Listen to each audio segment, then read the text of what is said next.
Update. Am I the a-hole for losing my 27 female cool with my parents, 57 female 59 male, for pushing me to forgive my cheating ex? Original post. I was to be married in July. 2 months ago, I came home from a work trip to find my ex-fiancé in bed with my BFF's sister.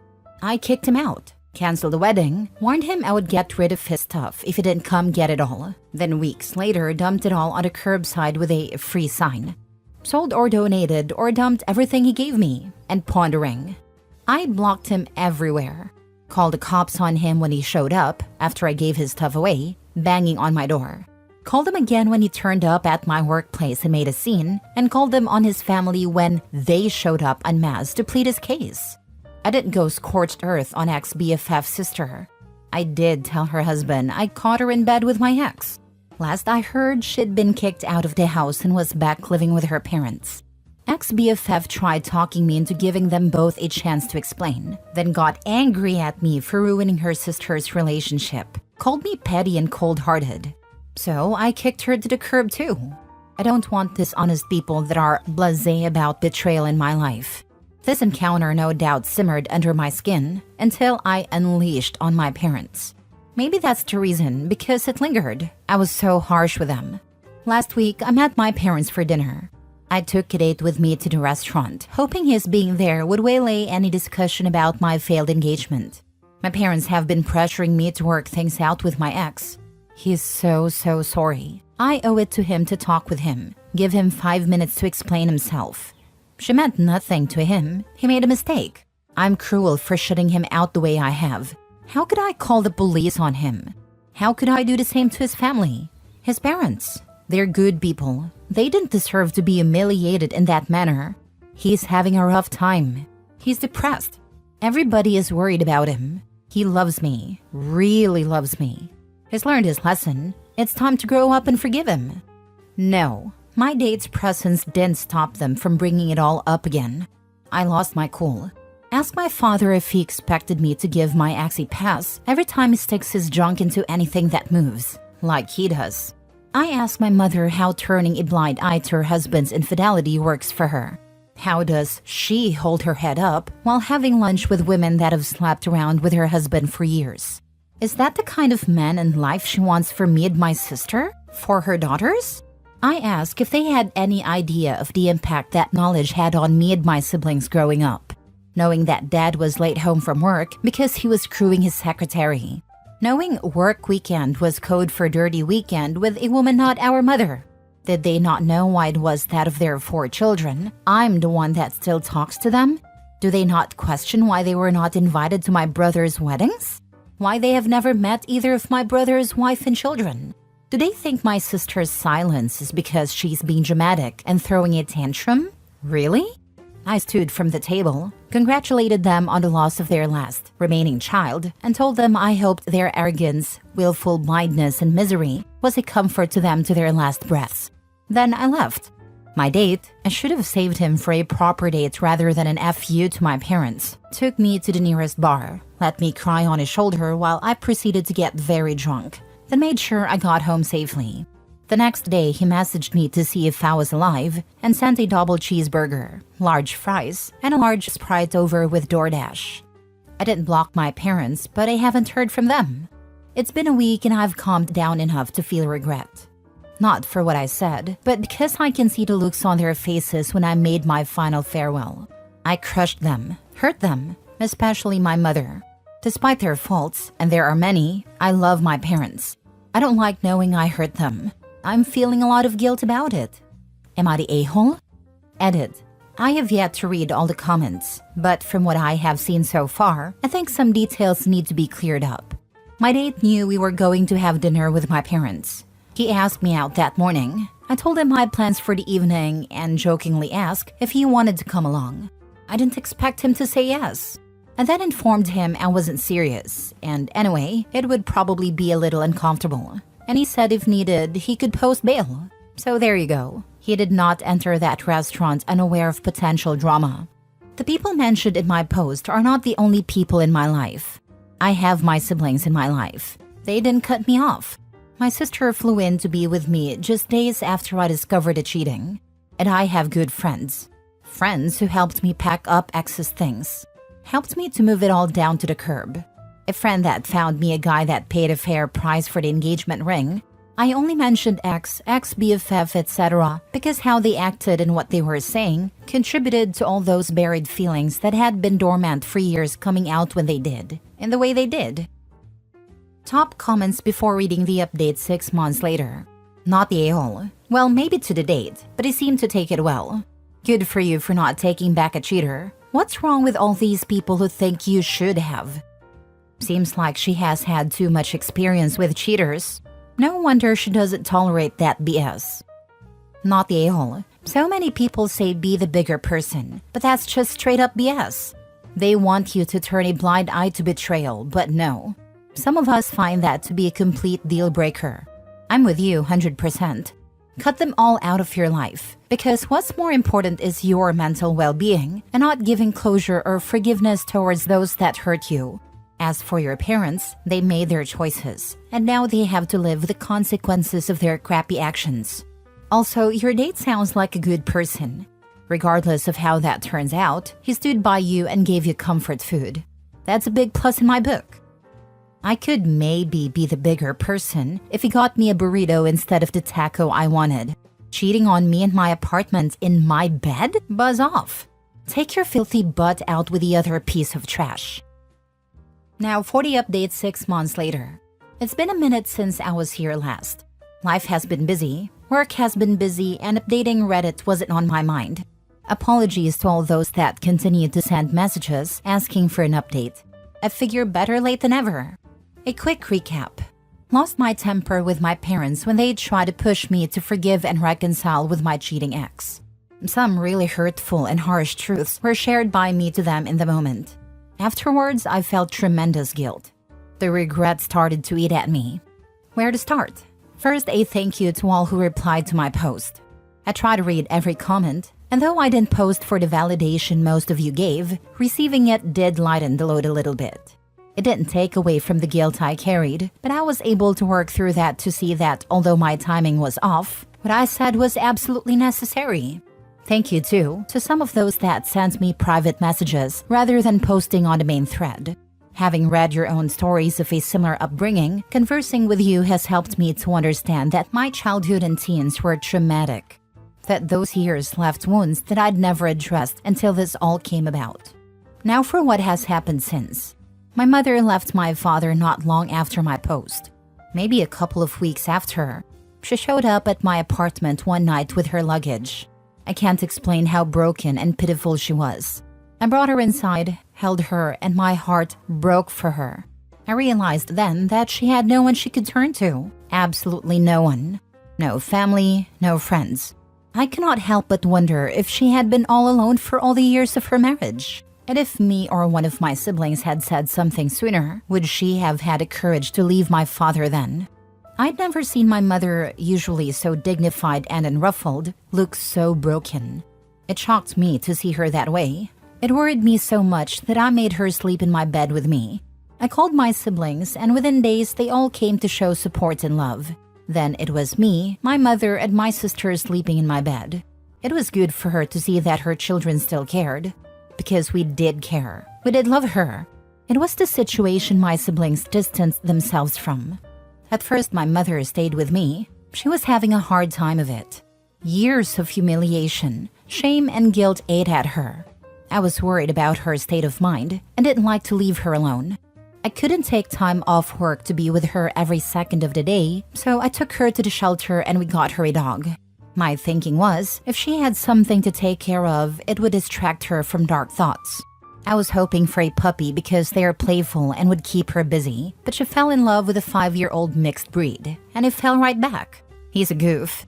We don't know how it happened, but we woke up one night to him howling because he had somehow wedged his head in between the spindles on the stairs. His whole head.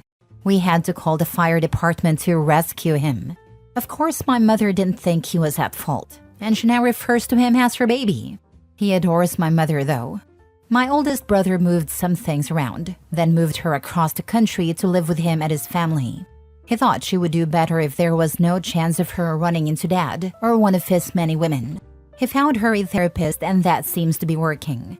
She is loving being a grandmother, and all reports are that she is an indulgent one. She has a separate in-law suite, so she gets to see them every day. My brother tells me when the kids go missing, they can now be found at grandma's. My dad is my dad. He doesn't lack for company.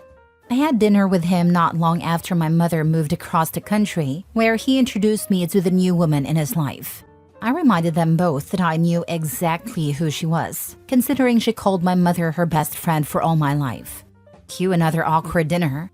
My dad tried to make it as pleasant as he could, but whenever she spoke to me, I would bring up a memory from my childhood of her spending time with our family and ask if she was sleeping with my father all the way back then.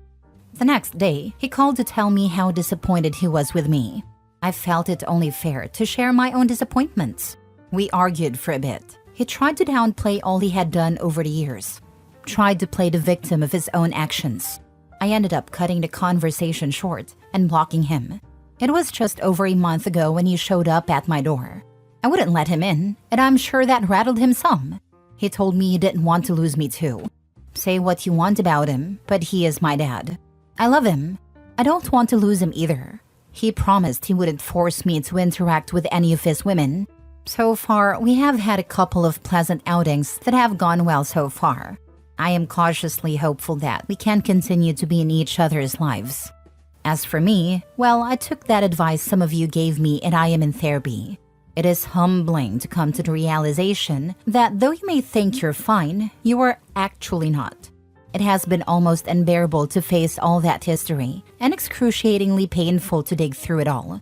At the end of some sessions, all I want to do is head to the nearest bar and drink until I forget all about what I just went through, to find out where it all started and why I am the way I am.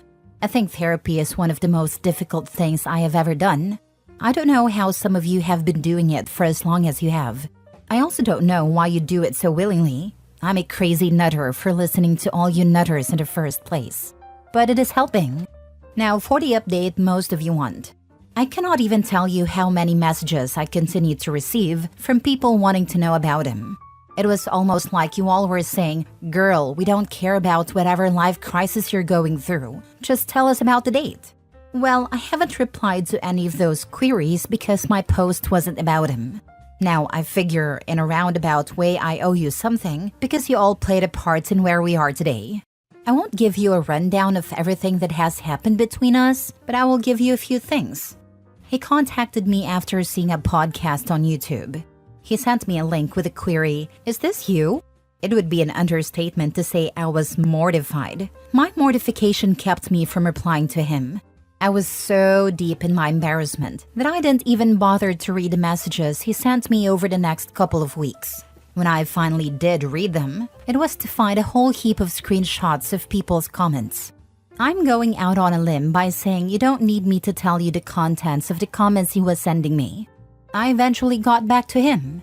It was difficult for us to make time to see each other. As I stated earlier, my life, both personal and professional, has been busy. He is also a life and work. We were only able to meet up for coffee a couple of times. I didn't think we were going to be able to grow a friendship, let alone anything beyond that. I've since learned that he is tenacious and persistent, like a dog with a bone. He kept at it until we found time to go on a second date. The date went well and led to another, then another. Then he introduced me to the two most important people in his life, his grandparents. His grandfather carves little wooden figurines, and I have since acquired a flock of wooden birds. His grandmother thinks I'm too skinny. She feeds me whenever I see her, and usually sends me home with food. He gets along with my sister and brothers. He came with me to visit my mother on her birthday and met them all. He was very gracious with her. I had him saved in my phone as Cheeseburger. He took issue with that because he bought me a double cheeseburger. So I started calling him Double Cheese and then shortened that to DC. He is still saved in my phone as Cheeseburger. He's an undercover Swiftie and I don't quite know what to do with that. I don't have anything against Taylor Swift, but I sure didn't pick him to love her. He did use his little sister and niece as cover for his Taylor Swift love. Now he uses me. I am fine with being so used. Not sure if your therapist recommended this book or not, but it's extremely helpful. Adult children of emotionally immature parents. I think it can help you navigate your relationship with them going forward, even though it sounds like you're doing a bang-up job already. I love how you called out your dad and your mom's old friend. I'll check it out. Thanks for the recommendation.